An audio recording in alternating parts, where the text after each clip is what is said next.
बेटी के पर्स में मिला अनवांटेड किट, मां बाप ने घोटा गला, चाचा ने लाश को लगाया ठिकाने, तेजाब डाल 100 की पहचान मिटाई, जुर्म छुपाने को दर्ज कराई गुमशुदगी। यूपी के कौशाम्बी जिले के मंझनपुर कोतवाल क्षेत्र के टेनशाह आलमाबाद गांव में 21 वर्षीय युवती की हत्या के जुर्म में उसके अपने गिरफ्तार हुए हैं। पुलिस जांच में युवती के मां बाप व 2 चाचा के शामिल होने की बात सामने आई है। पुलिस अफसरों के मुताबिक मृतक युवती के पर्स में अनवांटेड किट मिली, जिसके बाद माता पिता बेटी गर्भवती होने का शक कर रहे थे। मंझनपुर कोतवाल क्षेत्र के टेनशाह आलमाबाद में निशा हत्याकांड का खुलासा पुलिस ने कर दिया है। पुलिस के मुताबिक निशा की हत्या उसके माता पिता नरेश और शोभा ने मिलकर की थी।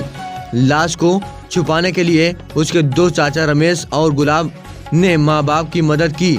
मृतक निशा के मां बाप को शक था कि उसकी बेटी बिन ब्याही मां बनने वाली थी।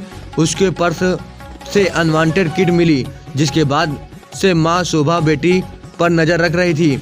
इस दौरान पुलिस को उसके मां बाप ने बताया बेटी फोन कर कई लड़कों से बात करती थी। उससे पूछने पर वह गर्भवती होने की बात नहीं कबूल रही थी।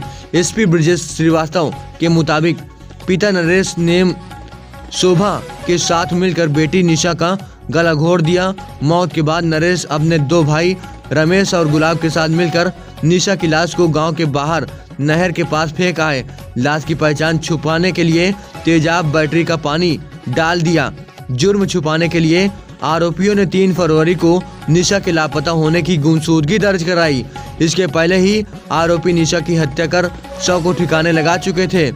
ब्रजेश श्रीवास्तव ने बताया कि निशा की हत्या में उसके पिता नरेश, मां शोभा, चाचा रमेश व गुलाब को हिरासत में लिया गया है। हत्या आरोपियों के पास से प्रेगनेंसी किट, अनवांटेड किट, तेजाब के गैलन आदि बरामद किए गए हैं। पुलिस आरोपियों को खिलाफ लिखा पढ़ी कर जेल भेजने की कार्रवाई कर रही है। देखिए, थाना मंझनपुर पे एक 21 वर्षीय युवती की गुमशुदगी रिपोर्ट 3 फरवरी को दर्ज कराई गई थी। 7 फरवरी को उसी गांव के बाहर एक अज्ञात शव मिलने की सूचना प्राप्त हुई थी, जिस पर उसके जो गुमशुदा युवती है उसके पिता द्वारा अपनी बेटी के रूप में पहचान की गई थी।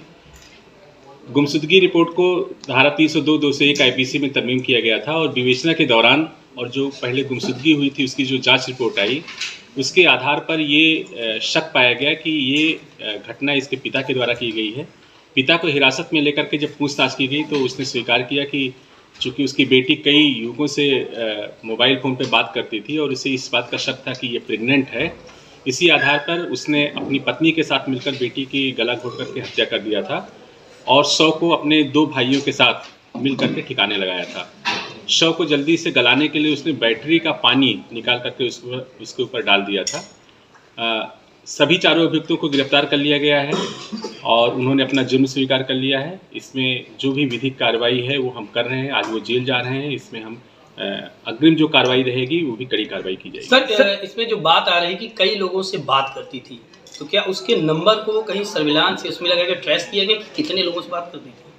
देखिए, ये तो अभी अंडर इन्वेस्टिगेशन है सारी चीज़ें, लेकिन जो घटना का मोटिव है वो उसके पिता ने यही स्वीकार किया है और यही बताया है और यही सच्चाई भी है। तो पर्टिकुलरली किसी एक लड़के का नाम नहीं बताया कि ये बच्चा इसका या उसका हो सकता है, क्योंकि लड़की प्रेग्नेंट भी थी ऐसा बताया जा रहा है। हाँ, उसका कहना है, उसने अपने पूछताछ में यही बताया भी है कि उसने अपनी बेटी से इस बारे में पूछा, लेकिन उसने चूँकि जवाब नहीं दिया और वो मना करती रही, इसीलिए उसने गुस्से में इस कार्य को किया है।